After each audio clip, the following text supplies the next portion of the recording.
күн, құрметті достар. 2013 жыл Қазақстан Республикасының тұңғыш президенті Нұрсұлтан Әбішұлы Назарбаевтың жарлығымен қыркүйек айының 2-ші жексенбісі отбасы күні болып белгіленді. Отбасы адам баласының түп қазығы, алтын ұясы. Отбасы адам үшін ең жақын әлеуметтік орта. Адам баласы шыр етіп дүние есігін ашқаннан бастап, сол ортаның ыстығы мен суығына бейімделіп, ықпалына көніп, осында ер жетеді. Облыстық Қазақстан Халқы Ассамблеясы жанынан аналар кеңесі құрылған. Кеңестің мақсаты ұрпақтар сабақтастығын, ұлттық дәстүрлер мен отбасылық құндылықтарды нығайту мен сақтау. Қазіргі таңда аналар кеңесі жұмысын нәтижелі жүргізіп келеді. Аналар кеңесі төрайымының орынбасары Абдугафарова Манзура Маткарим-қызы бүгін бізде қонақта. Манзура Маткарим-қызы аяулы жар, бақытты ана, керемет әже.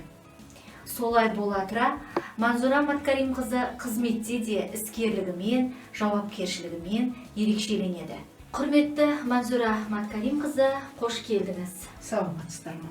Мен сізді бүгінгі отбасы күні мерекесімен құттықтаймын. Жалпы өзіңіз үшін отбасы ұғымы нені білдіреді? Қазақ халқында отан отбасыдан басталады деген керемет мақал бар. Меніңше отбасы кішкентай отан. Ол сыйластық, жарастық орналған орта. Барлығымыз отбасынан шыққанбыз. Сондықтан отбасы өмірде ең ұлы ұғым. Өзіңіздің отбасыңыз жайында бізге айтып берсеңіз. Мен өзімді ең бақытты ана деп санаймын.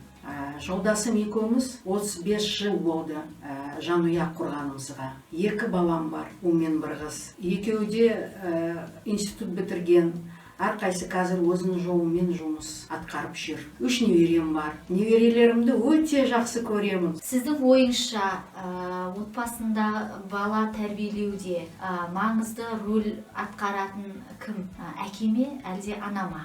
Отбасында бала тәрбиесінде әке мен ананың орны да, рөлі де өте маңызды. Өмірге аса қажетті ар-ұят, адамгершілік, сыйластық, қамқорлық қасиеттерді ата-ана баласының бойына сіңіреді. Сондықтан ұяда не көрсең, ұшқанда соны илесің деп деген айтылған.